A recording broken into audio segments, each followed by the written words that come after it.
जब तक ईवीएम रहेगा लोगों के हितों को कुचला जाएगा। 2024 का चुनाव आखिरी चुनाव होगा देश का। 150 सांसदों को उठा के बाहर फेंक दिए जिन लोगों ने, आप क्या सोचते हो कि वो चुनावों को कुछ बख्शेंगे? जगह जगह भारत बंद होगा और जगह जगह आंदोलन होंगे। ये लड़ाई सिर्फ और सिर्फ राजनीतिक नहीं है, ये लड़ाई एक सामाजिक लड़ाई है। जब तक ईवीएम रहेगा लोगों के हितों को कुचला जाएगा। आज अगर जनता को अपने हितों की रक्षा करनी है, आज हम चाहते हैं कि देश का भला हो, हम चाहते हैं लोकतंत्र मजबूत हो, तो उसके लिए ईवीएम का बैन होना बहुत जरूरी है। वरना मैं आपको लिख के दे दूं कि 2024 का चुनाव आखिरी चुनाव होगा देश का। इसके बाद ये लोग सत्ता में अगर आ गए तो ये दोबारा चुनाव नहीं करवाएंगे। ये अपनी तानाशाही जो आज आपको दिख रही 150 सांसद कोई मजाक होते हैं, 150 सांसदों को उठा के बाहर फेंक दिए जिन लोगों ने, आप क्या सोचते हो कि वो चुनावों को कुछ बख्शेंगे? तो आज हमारे देश के अंदर अगर चुनावों को जिंदा रखना है, लोकतंत्र को जिंदा रखना है, संविधान की आत्मा को जिंदा रखना है, तो उसके लिए ईवीएम को बैन होना बहुत जरूरी है। और बहुत सारे लोग ये बात करते हैं कि ईवीएम तो कांग्रेस लेकर के आई, ईवीएम तो ये लेकर आई। अरे अगर किसी हम लेकर आते हैं, किसी भी नीति को लेकर के आते हैं, अगर वो नीति देश हित में नहीं होती या उसका मिसयूज होने लगता है तो उसको हटाना बहुत जरूरी है। जर्मनी में ईवीएम बैन कर दी गई, जापान में ईवीएम बैन कर दी गई, अमेरिका में बैन कर दी गई। हमारे देश में आखिर ऐसा क्या है कि इसको बैन नहीं किया जा रहा? क्योंकि आज सत्ता का एक सबसे शॉर्टकट फॉर्मूला मोदी सरकार के हाथ में है, वो है ईवीएम। और जब तक ईवीएम बैन नहीं होगी तब तक देश हित की बात नहीं हो सकती। और देश हित ईवीएम के नाम पर आप लोग राजनीति कर रहे हैं। देखिए, राजनीति वो होती है जिसके अंदर अपना फायदा लिया जाए, जिसमें जनता का फायदा हो, वो जननीति होती है, ये राजनीति नहीं होती। और हम जननीति के माध्यम से यहाँ पे लोग जुड़े हैं और जनता को मजबूत कर रहे हैं। और जब तक जनता मजबूत नहीं होगी, देश मजबूत नहीं होगा। आम नेता की क्या औकात है, आप बताइए मुझे। अगर मैं एक नेता हूं और मेरे साथ अगर लोग ही नहीं है तो मेरी क्या वैल्यू है? तो आज की डेट में लोगों को संगठित करना पड़ेगा, लोगों को जोड़ना पड़ेगा, संगठन को मजबूत करना पड़ेगा। इतने कम समय है, आप कैसे जो है ईवीएम पे देखिए, कम समय नहीं बोल रहा। आप एक छोटी सी बात को आप याद रखिए, लोग कम नहीं है और वक्त कम नहीं होता। एक दिन में, एक रात में जज्बात बदल जाते हैं। आज बहुत सारे लोग ऐसे हैं जो खुद बोलते हैं कि हम तो भाजपा को वोट ही नहीं देते, हम तो इसको वोट देकर आए, हमें समझ नहीं आता। आज की डेट में आप एक 100 सर्वे करवा लो, 100 लोगों का सर्वे करवा लो कि उस ब्लॉक में लोगों ने वोट किसको दिया, तो आपको 60 लोग मिलेंगे जो बोलेंगे जी हमने फलाने फलाने आदमी को दिया। तब भी इनको 70 वोट पड़ गए। कैसे पड़ गए? जब 60 लोग मना कर रहे हैं कि हमने वोट ही नहीं दिया, तो कैसे पड़ गए? तो ये ईवीएम है, बहुत बड़ा खेल हो रहा है। और इस खेला को रोकने के लिए जो डॉक्टर उदयराज जी ने पहल करी है, ये बहुत बड़ी पहल है। चुनाव आयोग कह चुका है निष्पक्ष चुनाव होते हैं। देखिए, चुनाव आयोग तो उनके घर की कठपुतली बन चुका है।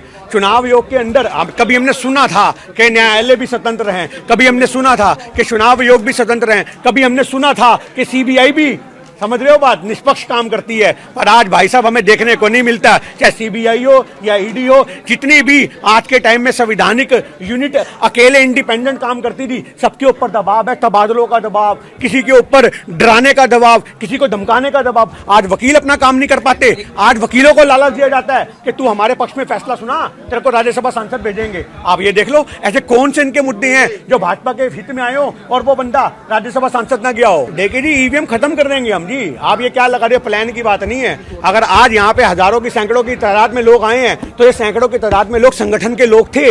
जिस एक आदमी के पीछे 1000 आदमी है, जिस एक आदमी के पीछे 10,000 आदमी है, और कुछ ऐसे मजबूत लोग भी थे जिनके पीछे लाख लाख आदमी है। आपको बहुत जल्दी जनवरी के अंदर देखने को मिलेगा, जगह जगह भारत बंद होगा और जगह जगह आंदोलन होंगे। और वो आंदोलन की जो चिंगारी आज डॉक्टर उदयराज ने जगाई है, ये लोगों के हितों के लिए, रक्षा के लिए जरूरी है, ये लोकतंत्र की रक्षा के लिए जरूरी है, ये आम आदमी के लिए नहीं है। और ये जो लोकतंत्र की हम लड़ाई लड़ रहे हैं, ये राजनीतिक नहीं है, ये सामाजिक लड़ाई है। इसमें सब समाज के लोगों को भागीदार होना पड़ेगा और उसका हिस्सा बनना पड़ेगा। बूथ स्तर पर तोड़ेंगे आप कह रहे हैं, बूथ स्तर पे क्या तोड़ने की प्लानिंग की बात हो रही है? देखिए जी, बूथ स्तर पे तोड़ने का मतलब सिंपल सा है कि क्षेत्र के लोगों को जगाया जाएगा। आज गली गली जाकर के हम लोग मीटिंगें करेंगे, गली गली जाकर के आंदोलन करेंगे, लोगों को एकजुट करेंगे। जो लोग हताश हैं, जो हिम्मत हार चुके हैं, जिनको लगता है भाजपा का कोई तोड़ नहीं है, आज उन लोगों के अंदर हिम्मत जगाना, उन लोगों के हौसलों को बुलंद करना, ये हमारी सबसे बड़ी मंशा है। हमारी मंशा राजनीतिक नहीं है, हमारी मंशा समाज को बचाने की है। अगर देश जिंदा रहेगा, लोकतंत्र जिंदा रहेगा, तभी आपके अधिकार जिंदा रहेंगे। वरना वो दिन दूर नहीं है कि आपकी नौकरियां तो आज खत्म कर दी गई हैं, जब आपको भी खत्म कर दिया जाएगा।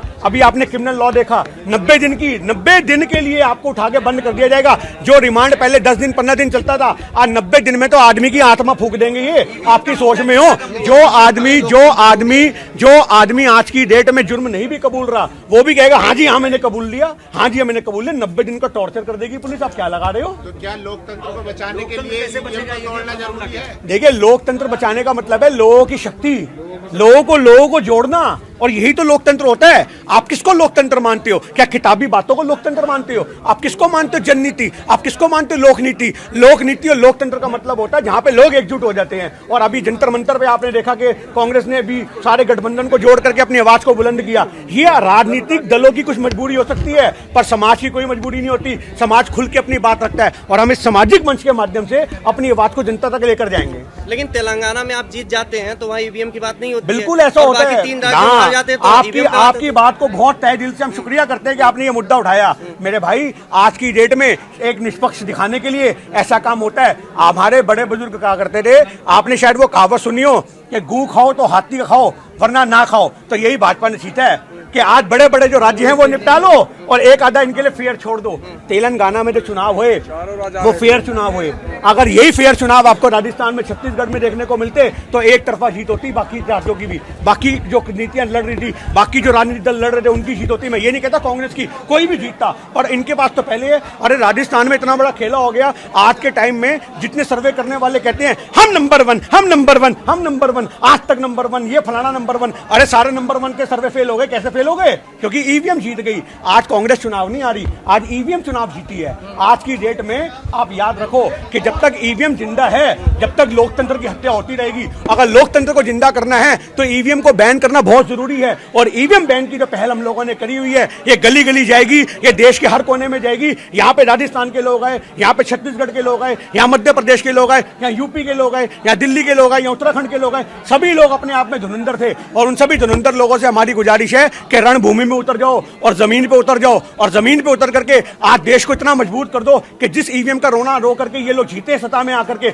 उस ईवीएम को ही बंद कर दो। 2024 का चुनाव 400 पार जाने वाला है, बीजेपी कह रही है। आप लोग कैसे उनसे वो तो ईवीएम के भरोसे तो कह रही है। आज ईवीएम के भरोसे आदमी कहता है कि देखो मैं ये करके दिखाऊंगा, देखो मैं वो करके दिखाऊंगा। जब आपको पता हो ना कि आपके पास जो बंदूक है उसमें सिर्फ खाली खांचे हैं और गोली नहीं है और मेरे पास फुल लोडेड है, तो मैं कहूंगा आजा ललकार देता हूं, किस कोने में आएगा मेरे से मुकाबला कर ले, क्योंकि मैं तो जानता हूं कि तेरी बंदूक में गोली नहीं है और मेरी फुल लोडेड है। तू यूं हवा हवा करता रहेगा, मैं ठोक के निकल जाऊंगा। आज वही वाली बात है कि ईवीएम के माध्यम से वो देश को ठोक रहे हैं और उस देश को ठोकने से हमें बचाना है और हम लोगों को मजबूत होकर के लड़ना पड़ेगा। आज जो लोग, आप बता रहा हूं, आज कितने एससी समाज के लोग ले लो, दलित समाज के लोग ले लो, माइनॉरिटी के लोग ले लो, मोहम्मदन लोग ले लो, इन्होंने सब कमजोर लोगों को दबाना शुरू कर दिया है। और आज ये सोचते हैं कि हम अपनी बहुसंख्य होने की वजह से किसी को दबा लेंगे, तो इनकी गलतफहमी है। आप याद रखना, जब चिंगारी आग बनती है ना तो अच्छे अच्छे राजमहल को आग लगा देती है। आज हम लोगों के मन में जो चिंगारी है, जो देश को मजबूत करने की आग है, इस आग को हमें आगे लेकर के जाना है। और ये आग जब तक भारत के कोने कोने तक नहीं पहुंचेगी हम लोग शांत नहीं बैठेंगे। हमारे मुद्दे कितने लोग हैं आपके पास देश भर में? देश भर में पूरा देश हमारा है जी। आप कह रहे हो कितने लोग हैं? एक छोटी सी बात, भक्तों को छोड़ करके पूरा देश हमारा है जी। कांग्रेस आपके आज संघियों को छोड़ करके पूरा देश हमारा है जी। आप ये कैसे कह सकते हो? जब हम जनता के हित की बात करेंगे, जब हम लोगों के हित की बात करेंगे, तो कौन हमारे साथ खड़ा नहीं होगा? जब आपको ये पता है कि आप हमारे साथ खड़े होगे और आपके साथ बच्चों के लिए नौकरियां लगेंगी, आपकी बहन बेटियां सुरक्षित रहेंगी, तो आप क्यों नहीं हमारा साथ दोगे? बताओ आप। ये साथ हमने लोगों से मांगना है और लोग जुड़ रहे हैं। सबसे बड़ी बात, आप ये मत सोचो कितने लोग हैं, कोई अकेला नहीं, गांधी अकेले चले थे। आप, मैं बता रहा हूँ, विचारों से क्रांति आती है जी। जमीन पे उतरने की बात, महात्मा गांधी के टाइम पे ना सोशल मीडिया था ना टीवी था, उन्होंने अपनी आवाज को कहां नहीं पहुंचा दिया। जब आप अपने मन में ठान लो कि मुझे जनता को अपने मुद्दे पहुंचाने हैं, जनता के हितों तक जाना है, तो आप अपनी आवाज को बुलंद करके छोड़ते हो। और हमने प्रण कर लिया है कि हम लोगों की आत्मा में बसेंगे और अपनी आवाज को मजबूत करने के लिए लोगों की आवाज बनेंगे, उनके साथ मजबूती से खड़े होंगे। जब मिमिक्री वाले मुद्दे पे बात कर लेते हैं, उसमें जाटों का अपमान कहा जा रहा है, जो उसको आप किस नजर में देखते हैं? देखिए, सबसे बड़ी बात है, धनखड़ साहब को तो यही नहीं पता अपमान और बेइज्जती का मतलब क्या होता है। धनखड़ साहब का इस्तेमाल हो गया, उनको कैश कर लिया गया, उनको आज तक पता नहीं लगा। आप इस बात को देखो, ये वही लोग हैं जिन्होंने अटल बिहारी वाजपेयी को मटकी में घुमा दिया गली गली। आप समझ रहे हो बात? वो क्यों घुमा दिया? अपने मुद्दे के लिए, अपने बेनिफिट के लिए। और आज वही जाटों के सम्मान से जोड़ दिया। अरे उस समय जाटों का सम्मान कहां था जब 700 से 800 किसान शहीद हो गए? आप बताओ, क्या उसमें जाट नहीं थे? उस समय जाट के सम्मान की बात कहां गई जब साक्षी मलिक जैसी कितनी बहन बेटियों को जंतर मंतर पे पुलिस वालों ने उनके माथे पे अपने पैर रख दिए, और वो भी लेडीज पुलिस नहीं थी। जिन बहन बेटियों को कुचल दिया, आप उनके जाटों के सम्मान की बात कर रहे हो। जाट आंदोलन हुआ, उसको दबाने का काम किया इन लोगों ने, आप किसकी बात कर रहे हो? अरे जाटों के सबसे बड़ी दुश्मन अगर कोई है तो वे संघी लोग हैं। हैं और कुछ संगी जाट भी हो सकते हैं, कुछ संगी मुसलमान भी हो सकते हैं, कुछ संगी हिंदू भी हो सकते हैं, सरदार भी हो सकते हैं, सब हो सकते हैं। पर आज की डेट में जाटों के सम्मान से इसको मत जोड़ा जाए। अगर धनखड़ साहब को ये लगता है जाटों के सम्मान की बात है तो आप एक संवैधानिक पद पे बैठ के किसी जात की बात कैसे कर सकते हैं? धनखड़ साहब, आपसे सबसे बड़ा सवाल है, क्योंकि जो आदमी संवैधानिक पद पे बैठा होता है वो किसी जाति और किसी धर्म का नहीं होता। और आज अपने आप को आप जाट बता करके पूरे जाट समाज की बेइज्जती मत करो। आप एक संवैधानिक पद पे बैठे हो, तो यही हमारे देश की आवाज को मजबूत करने के लिए हम लोग यहाँ इकट्ठा हुए हैं। और धनखड़ साहब जैसे मुद्दे कई उड़ते हैं और कई जाते हैं, उनको तो राजनीति का अखाड़ा बना दिया गया, उनको मुद्दा बना दिया गया। और जो मोदी जी कहते हैं कि 20 साल से हम तो बेइज्जती झेल रहे हैं, तो मोदी जी उस बेइज्जती को गहना बना लेते हैं। धनखड़ साहब के मुद्दे को भी उन्होंने गहना बना लिया। हाँ जी, ईवीएम नहीं हटा तो क्या करेंगे? जनाब, एक इंसान जब रणभूमि में उतरता है ना तो वो ये नहीं सोचता हार होगी या जीत होगी, वो मैदान जंग में लड़ता है, भले वो शहीद हो, भले उसकी फतेह हो, भले उसकी हार हो। तो आज इस चीज के हम कभी नहीं सोचते कि हमारा अंजाम क्या होगा। हम लोग अपने कर्म कर रहे हैं। हमारा कर्म ये है, जब इतिहास लिखा जाएगा कि कौन कौन से ऐसे क्रांतिकारी योद्धा थे जिन्होंने लोकतंत्र को बचाने के लिए लड़ाई लिखी, तो उसमें हम और आप जैसे लोगों का भी योगदान होगा। यही हमारे लिए बड़ी गर्व की बात होगी।